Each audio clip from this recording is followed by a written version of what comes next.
VikesNow, Dustin Baker, the July 13th edition. This is a Wednesday. And yesterday we went through my quarterback rankings, but I wanted to get another perspective. And this is our weekly guest, Josh Frey. How you doing? Good, sir. I'm good. I'm good. Ready to talk some quarterbacks. Okay. Yeah. I think when I brought up the topic to you, you said you were going to use it as a motivator to also write about it. So did you start to do that yet? Yeah, I'm in the process of it. I'm in the process. Yep. All right. Well, let's do this one like we did last week. In terms of how I hope that you did it this way, how you forecast these guys for 2022, because while it was great in January and February to rank how everybody did in 2021, it's time to look forward. Is that how you ranked them, good sir? That is how I ranked them. Yeah, time to stop focusing on the past and get to the future, right? Yeah, wonderful. All right, well, let's start at the bottom of the snake with number 15. Looks like we can spend about a minute or so on each quarterback. Who do you have at number 15? Yeah, so we were talking about this off camera a little bit, but 14 to 20, you could really go in a lot of different directions. Being the hopeful person that I am when I watch football, I leaned in towards the younger guys when making my list. So my number 15 is going to be Tua Tagovailoa. His career hasn't exactly been what a lot of Dolphins fans have been hoping for, obviously, but I think addition to Tyreek Hill, pair him with Jalen Waddle at wide receiver. Those two are going to be one of the fastest duos this league has ever seen. So if they can remain on the field and Tua can get the ball to them on a regular basis, I think this is going to be a pretty good team in 2022. And on top of that, they have a young offensive thinker in Mike McDaniel, who at this time last year nobody had heard of. So in theory, he should be innovative. And I doubt they do that hopscotch shit where they bench Tua for Fitzpatrick, and then it seemed like a weird way to groom a young quarterback. All right, 15 Tua in Miami. Who's number 14? Number 14. This is very hopeful of me, but I was big on him coming out of last year's draft. Trevor Lawrence, I think, is going to take a step up in year 2 in Jacksonville. He's finally out of the shadows of that whole Urban Meyer fiasco that went on last year. And Jacksonville, they spent a lot of money to improve the situation around him this offseason. They kept Cam Robinson at left tackle. Walker Little seems like he's progressing nicely to play on the opposite side of that offensive line. And then they bring in guys like Christian Kirk, Evan Ingram. Hopefully they can eat up some targets for him as well, so they don't have as many drop issues as they had last year. And one sneaky thing that we're kind of overlooking with Jacksonville is his old Clemson teammate, Travis Etienne, who missed the entire 21 season, is going to actually be there this year. So I think he's going to be a bit of a receiving threat as well. That was kind of what they were looking at in training camp last year anyway. So Trevor Lawrence, I think he takes a big leap this year. Okay, wonderful. The one thing I'll never understand is how Urban Meyer could be so good at the collegiate level and then so like movie script bad. You couldn't write it worse for him in the NFL. It's like, I know wherever he goes, he ends up rubbing people the wrong way or there's scandal. So I knew that it wouldn't work. But when you look back at how good he was at Ohio State and whatnot, and then just so catastrophic. Yeah. It's so weird. Yeah. And you do both. You do equally both college football and NFL. So it must make you scratch your head too.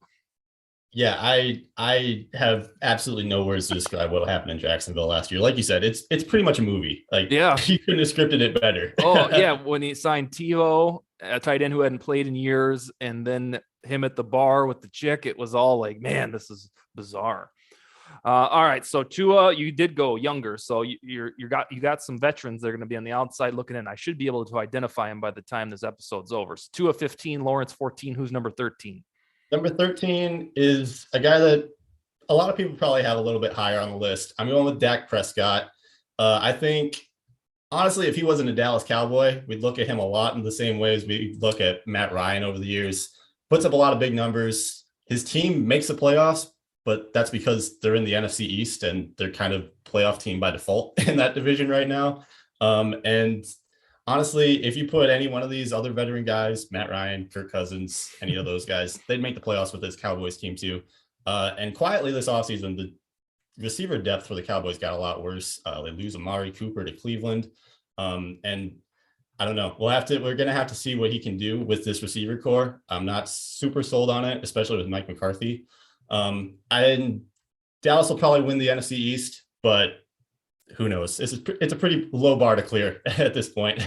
Yeah, thankfully for their sake, their defense got good real quick. It was terrible in the pandemic season, and then last year with Trayvon Diggs's emergence, and then Micah Parsons just being Lawrence Taylor light in year number one, all of a sudden they have a good defense. The funny thing about Prescott is that he perfectly embodies the Cowboys over the last 25 years. You get excited about him. He looks cool.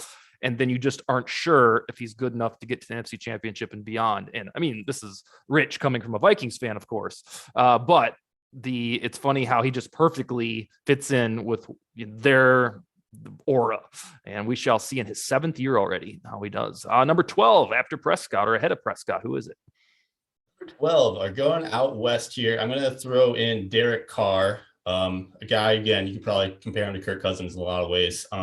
But they do. Yeah, they do. I think him and Devontae Adams and Hunter Renfrow are going to have a special connection this year at that wide receiver room. And then Carr, he's got a little bit of athleticism to him, kind of like Cousins. He's a little bit underrated in that aspect. And he's just a little bit more inaccurate than Cousins, I'd say, which is why I'd put him a step below Cousins at this point. And with how deep this AFC West is going to be this year, it's absolutely insane. And he's the bottom of tier of the quarterbacks in that division. As we'll see, we'll talk about the other 3 later on. But I think it's going to be a bit of a struggle for Las Vegas to keep up this year with that division. Yeah, I feel bad for him because if I put him in the NFC East, I'd probably pick him to finish 10-7 and win it or get a wild card. But I flipped the record because they're simply in a more rigid division. I think they'll finish about 7-10. And for all the reasons you mentioned, because of the pass rushing duos in the AFC West, the quarterbacks, and then just the general teams, especially because the Broncos, in theory, should be really good. Yeah, if there was ever a year last year for them to break out of whatever funk they've been in, it was definitely last year. Like, yeah. KC got off to an awful start. The Chargers weren't that good yet. The Broncos didn't have any clue what they were doing at quarterback. It's all just a perfect storm of situation. They should have been one of those top teams in the AFC, and they barely snuck into the playoffs last year. So I feel you. All right, so Derek Carr, who is basically Kirk Cousins' twin brother per national opinion. Nobody's really quite sure if they can get to a Super Bowl or if they're just a career and Derek Carr's quarterback record isn't even close to Cousins, but nobody cares. It's strange. All right, number 11 after or ahead of Derek Carr. After Derek Carr, going right into Kirk Cousins, right at number 11 there. I think we've talked about this a lot. Kevin O'Connell should open up that offense a little bit more for them. I think if Cousins does a lot of the same things he did last year, just does them in a little bit different situations, the Vikings should be pretty good this season. You bring back a lot of that same receiver core. You add Irv Smith, keep Dalvin Cook on the field, and maybe the O-line will actually be fixed. You should throw in any of those factors, and this should be a pretty decent team this season. And especially if the offensive line is fixed by a new coaching staff that brandishes offense first, on the banner, that could change everything, because Cousins has done all of his Vikings production with this offensive line that is terrible, at least for pass protection. And so I don't even know what it's like for Cousins to have an offensive line when he's wearing a purple helmet. So yeah, that's what we're banking on. Who's number 10? Number 10, I'm going to throw Kyler Murray into the discussion at this point. He's one of the more exciting young quarterbacks in the league, but between DeAndre Hopkins not being there for the first 6 games, and just there's no in between with Murray. He's either really good or he plays like he played in the playoffs and does really bad. So I think there's a way for him to break into potentially the top 7 or 8 this year, but he's going to have to do it in the bigger moments that he hasn't been able to do so far to his career. Yeah, and to the eye test, when you watch him, especially against the Vikings last year in week 2, you're like, God, this guy is good. Like, how do we not have him in the top 5? But then he goes like this, where the Cardinals go like this, and they're at the peak of everybody's power rankings, and then December hits, and they go down, and it's happened twice now in 2020 and 2021. So we'll see if they do it again. I bet you Cliff Kingsbury will be out. Who is number 9? Number 9, I'm going to go with the newest Super Bowl champion in the room, Matthew Stafford. Honestly, Stafford with LA, he kind of just proved to be exactly what he's been throughout his entire career. But like we're hoping what Kevin O'Connell does with Kirk Cousins this year, he was just put in a lot better situations to succeed. He had a good offensive line for once. He wasn't getting banged up by being sacked every single game. And then his wide receiver core was just incredible to play with. And I think if you keep Cooper Kupp on the field with him, there's no reason for him to be able to repeat that. I don't think LA is going to repeat as Super Bowl champions, but they should be in the mix towards the end of January to be in that NFC Championship competition.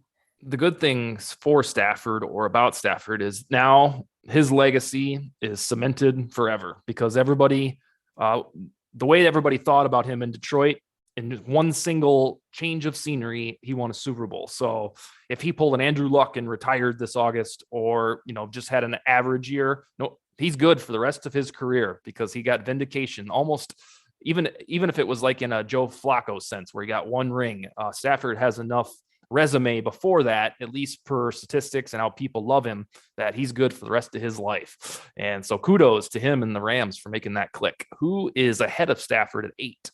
Number 8, I'm going to go with Lamar Jackson. Obviously had the worst year of his career during 2021. A lot of that had to do with some injuries, troubles down the stretch of the season. It's one good game, as you mentioned yesterday, came against the Minnesota Vikings, of course, as it always does. But I think he's got a lot to prove this year. He's entering a contract year. Of course, he can get franchise tagged, but I think he wants to get that long-term deal done. He's been very cryptic on Twitter this offseason, sort of surrounding his money situation right now. So we'll see what kind of fuel he brings to the field this season. But the one thing that I'm really concerned with Baltimore this year is the fact that they really don't have a wide receiver one. Yeah. They lost Hollywood Brown to Arizona. They're maybe hoping Rashad Bateman steps up, but we'll see about that.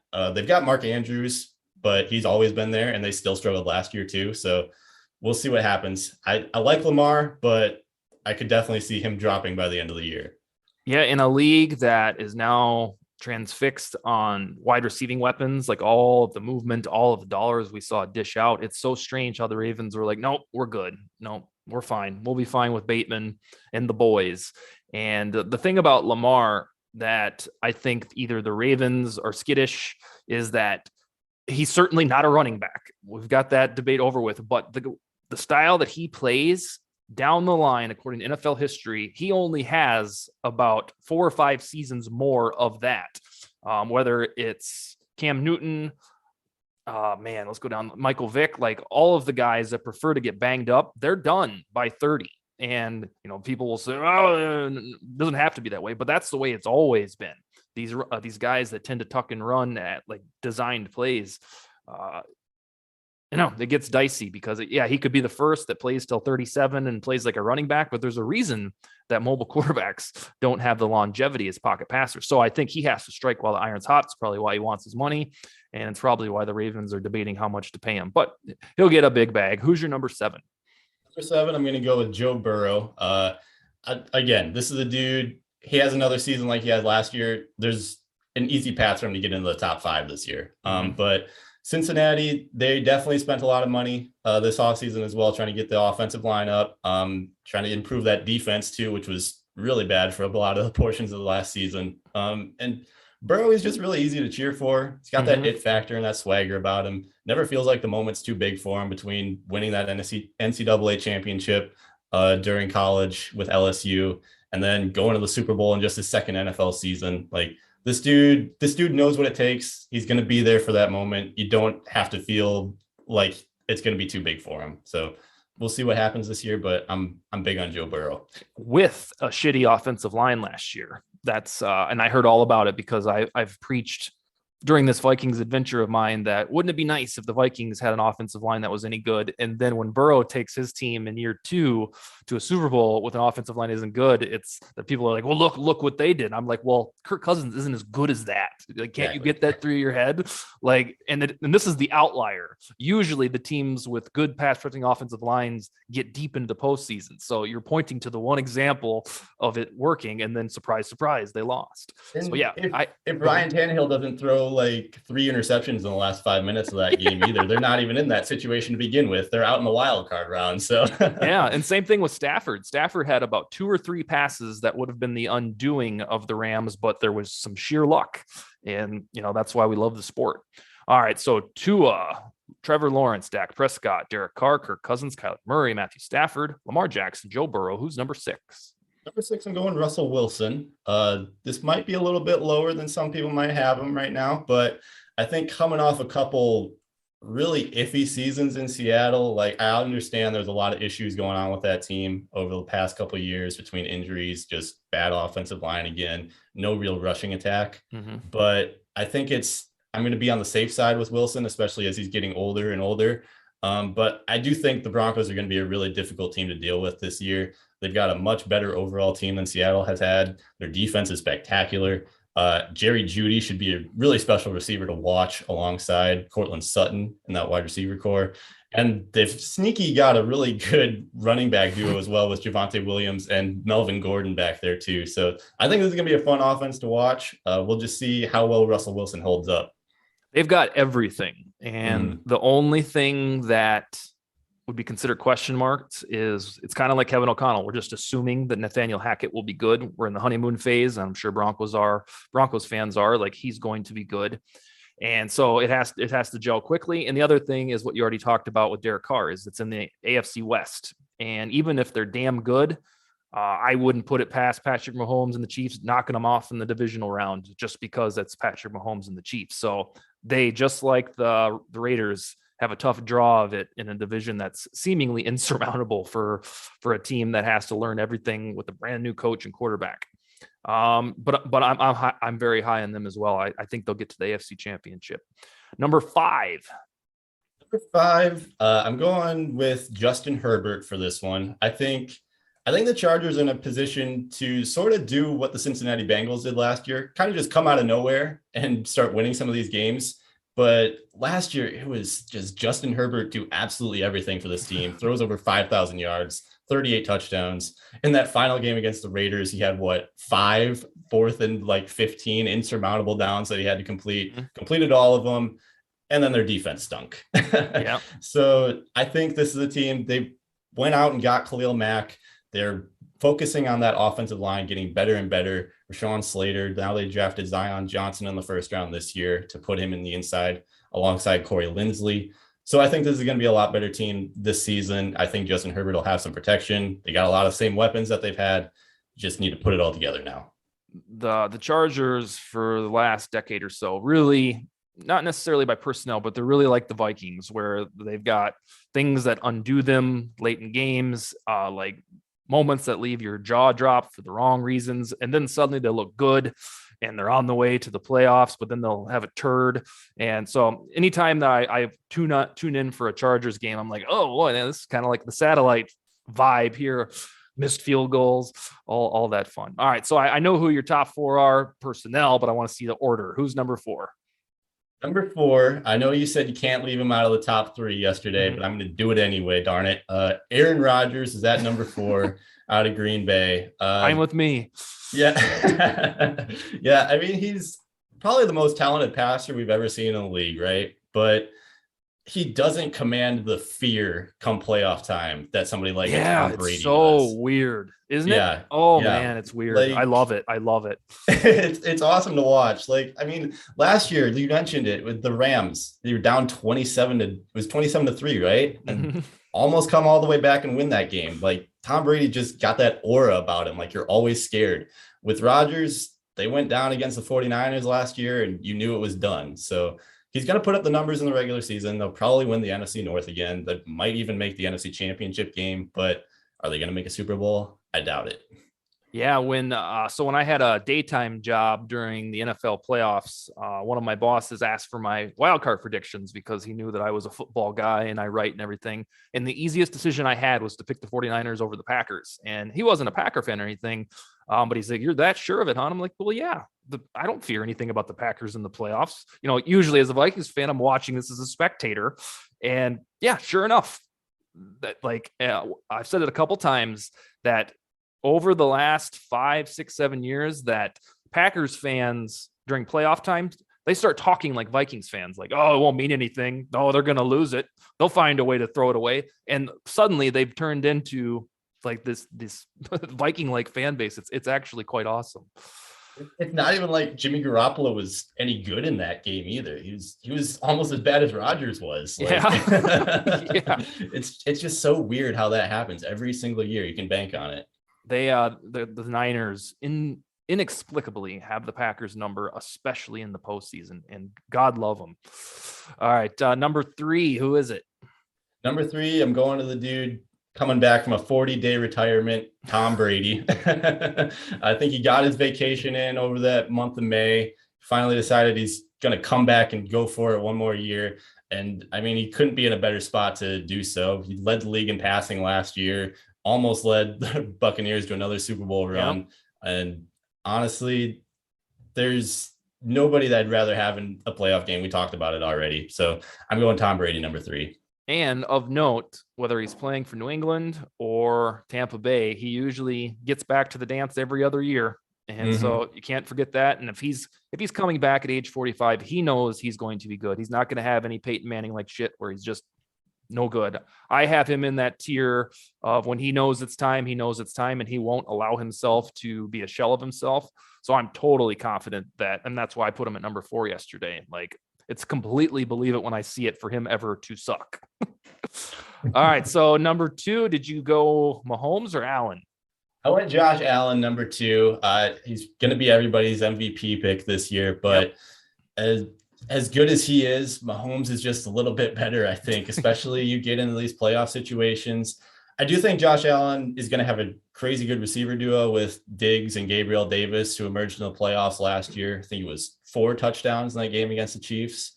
And then they've also got Dawson Knox as a receiving tight end. So I think it's going to be a really good team. And I think, honestly, we might be in for another Patrick Mahomes, Josh Allen playoff duel this year. So it's going to be fun to watch, but I do think Patrick Mahomes comes out on top.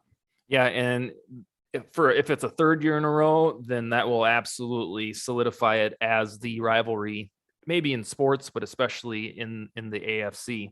All right. And the reason that Allen right now is everybody's MVP pick is because it's fashionable, it's trendy, and he's that damn good, and he'll probably win it because voters are just waiting for an excuse to give it to him.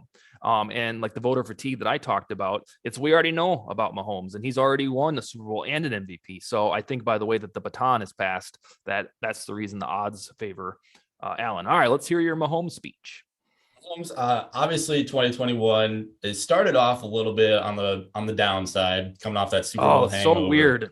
Yeah, it was a really weird stretch. Tossed interceptions in 7 straight games, multiple picks in 3 of those. But they came out strong to close the year. 9-1, threw 19 touchdowns and only 4 interceptions in those games. Pretty good. Obviously, they lose Tyreek Hill this year, but I feel like at this point, you could put anybody in that receiver room as long as they're fast and have the hands to actually catch the ball at an NFL level. And Mahomes is going to turn them into something great. They've got Travis Kelce. They've got Andy Reid. All you need is Mahomes to throw the ball, and you'll be good to go. Yeah, and they decided, and they had a really good draft, which I'm sure you know as a draft brain, that they're going to bank on not paying the speedster and top 2-3 NFL wide receiver in favor of building a defense and paying that. And I endorse that strategy. I think that is the balance you need to win championships.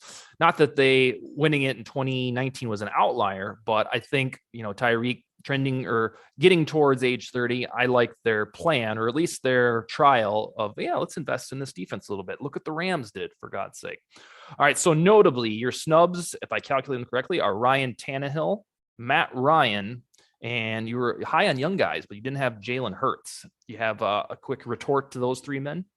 Matt Ryan, Ryan Tannehill, it's just they've kind of worn off on me a little bit. It's kind of like the voter fatigue we were talking about. Like Matt Ryan's in a new situation this year. We'll see how that goes. Maybe he emerges by the end of the season, but if he's anything like we saw at the end of his Atlanta tenure, I don't buy it. Ryan Tannehill, same sort of thing. He kind of seems like he's at the end of his run.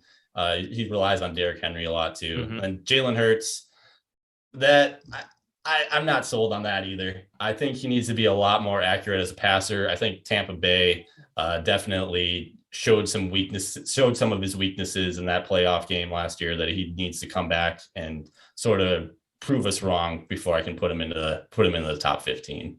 Yeah, the Eagles looked so ill-equipped in that game, and based on the way that they finished the season, I thought that that game would be very close, surprisingly close, and I couldn't have been more wrong.